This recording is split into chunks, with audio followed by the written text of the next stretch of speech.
मेष राशि वालों, मित्रों, वर्ष 2025 ये बहुत बड़ा परिवर्तन लेकर आपके जीवन में आया है।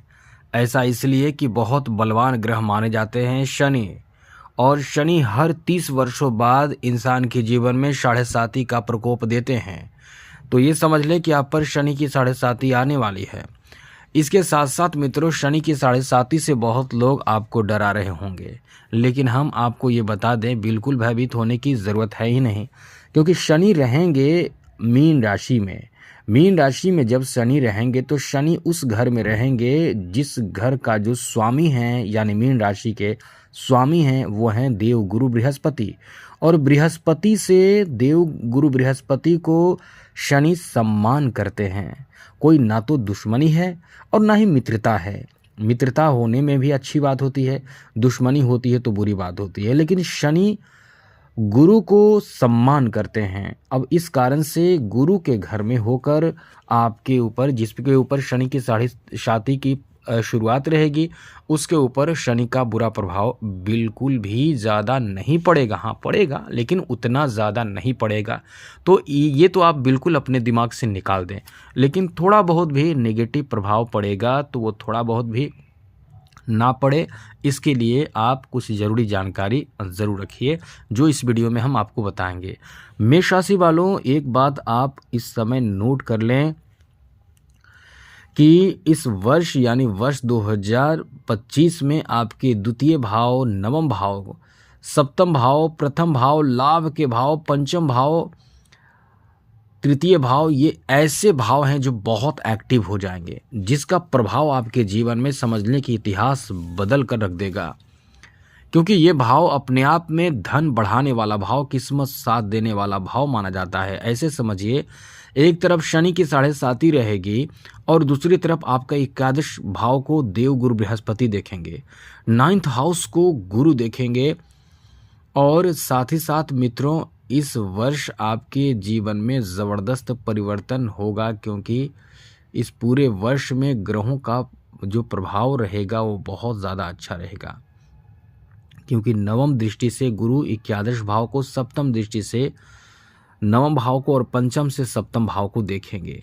वहीं राहु पंचम भाव में रहेगा, देवगुरु बृहस्पति इस समय तृतीय भाव में, केतु इस समय, राहु 11वें भाव में, केतु पंचम भाव में, 12वें भाव में शनि रहेंगे।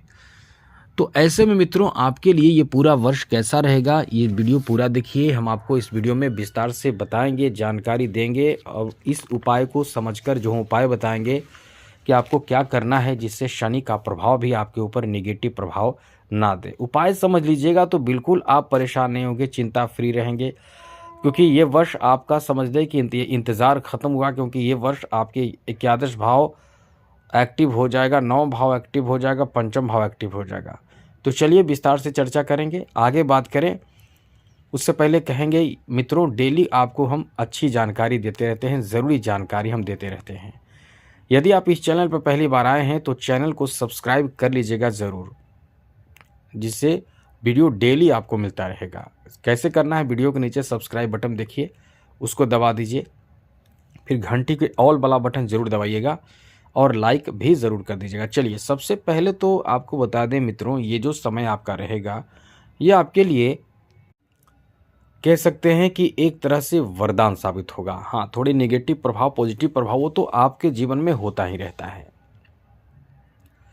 इस वर्ष वैसे तो बाकी ग्रह जैसे बुध, मंगल, सूर्य, चंद्रमा, ये सब ग्रह बदलते रहते हैं, हमेशा बदलते रहते हैं। तो आपको इसकी चिंता नहीं करना है, क्योंकि ये तो हम आपको बता ही देते हैं, अक्सर आपको जानकारी देते हैं कौन से ग्रह कब किस स्थिति में आने वाला है। लेकिन ये बड़े ग्रह हैं, ये जो 4 ग्रह हैं वो बहुत बड़े ग्रह हैं।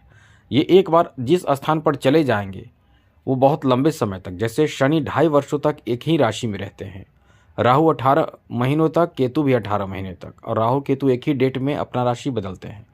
गुरु 13 महीनों, लगभग 13 महीने तक एक राशि में रहते हैं। तो ये जो ग्रह हैं वो एक तरह का प्रभाव लंबे समय तक देते हैं, तो इनकी जानकारी रहना जरूरी है। सबसे पहले समझ लीजिए, 29 मार्च को शनि अपना स्थान परिवर्तन करके आपके 12th हाउस में आ जाएंगे। उस राहु आपके एकादश भाव में, केतु पंचम भाव में, और गुरु तृतीय भाव में। राहु और केतु 18 मई को आएंगे और देवगुरु बृहस्पति 14 मई को, यानी मई में बहुत बड़ा परिवर्तन होगा। तो मित्रों, ये वर्ष आपके लिए कैसा जाएगा ये आपको बताने जा रहे हैं। सबसे पहले तो आपको बता दें कि इस वर्ष ऐसे लोग जो जॉब की तलाश में हैं, नौकरी की तलाश में हैं, जिनके लिए नौकरी बहुत ज़रूरी हो चुका है, बहुत मेहनत कर रहे हैं, मेहनत करना चाहते हैं, कुछ भी करना चाहते हैं और उसके लिए निरंतर प्रयास कर रहे हैं, मेहनत कर रहे हैं, समझ लीजिए कि आपका काम इस वर्ष बन जाएगा। नौकरी के लिए ये वर्ष बहुत अच्छा रहेगा, क्योंकि इस वर्ष नौकरी मिलने की संभावना बनेगी। बहुत अच्छी बात है। अब बात करें ऐसे लोगों के लिए जो लोग नौकरी कर रहे हैं। नौकरी जो कर रहे हैं, ध्यान रखिएगा, आपके खर्चे इस समय बहुत ज़्यादा रहेंगे। आपके खर्च ऐसे होंगे कि आप इस समय परेशान हो जाएंगे।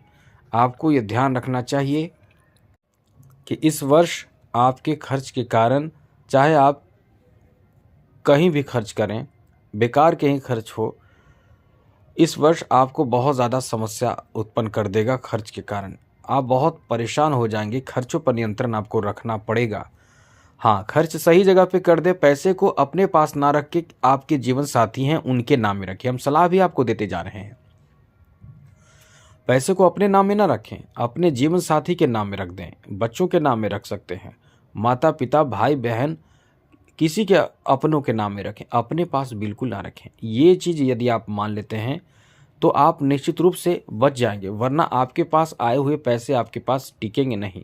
पैसे तो आप बहुत कमाएंगे। एकादश भाव गुरु एक्टिव कर देंगे, एकादश भाव को केतु एक्टिव कर देगा। सप्तम दृष्टि से एकादश भाव में राहु रहेगा, तो आपको क्या चाहिए? पैसे तो बरसेंगे, पैसे में कमी नहीं होगा, पैसे खूब आएंगे।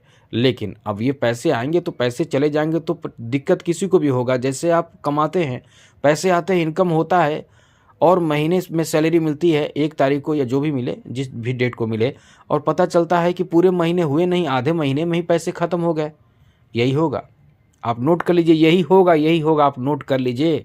इस वर्ष में खास करके 29 मार्च के बाद एक 1.5 महीना 0 पर डिग्री पर रहेंगे शनि।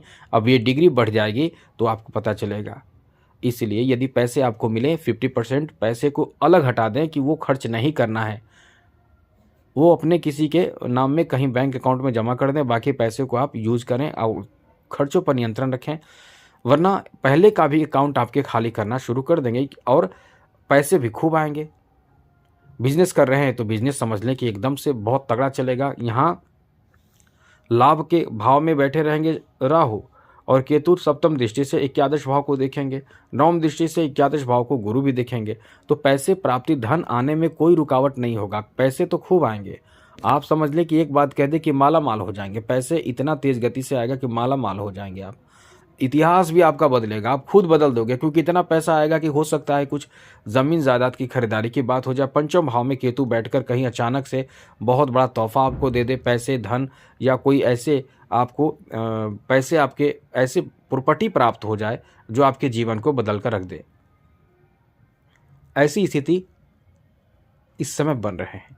तो आप क्या समझते हैं? आपको पैसे तो प्राप्त होंगे, पैसे प्राप्त होंगे, यहाँ तक कि जो इस समय पहले से आपने जो इन्वेस्ट किया है उसका भी अच्छा रिटर्न्स आपको मिलेगा। तो ये बहुत अच्छा समय रहने वाला है। इस मामले में आपका भाग्य बदल कर रख देगा, किस्मत एकदम से चमका देगा।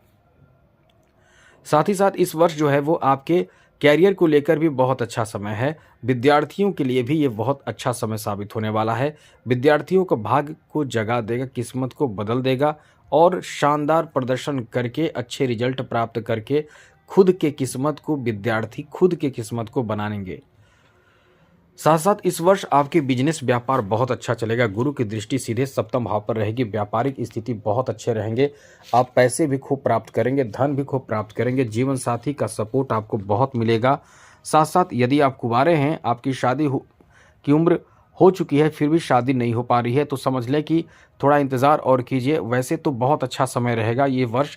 यदि इस वर्ष कोई शादी करना चाहते हैं तो 14 मई के बाद शादी के अच्छे योग बनेंगे। उससे पहले भी है, लेकिन 14 मई के बाद खास करके फीमेल के लिए बहुत अच्छा समय है। और मेल के लिए तो ये इस वर्ष शुक्र का प्रभाव जैसा रहेगा हम आपको बताते रहेंगे छोटे छोटे वीडियो बनाकर। उसमें इस वीडियो में हम केवल प्रॉपर्टी धन के बारे में बात कर रहे हैं, ये वर्ष आपके लिए बहुत अच्छा साबित होगा। और हाँ, ये बात ध्यान रखिएगा, खर्च पर नियंत्रण रखें, किसी तरह के कोई भी लापरवाही ना करें। स्वास्थ्य का भी ध्यान रखिएगा, क्योंकि शनि के कारण स्वास्थ्य भी प्रभावित होना शुरू हो जाएगा। आप नोट कर लें, फिर आप याद करेंगे कि हमने कहा था। आपके स्वास्थ्य को छठे भाव में सप्तम दृष्टि से शनि देख रहे हैं। इस वर्ष देखेंगे 29 मार्च के बाद आपके, तुरंत नहीं, 1-2 महीने बाद आपके स्वास्थ्य पर बुरा असर पड़ना शुरू हो जाएगा।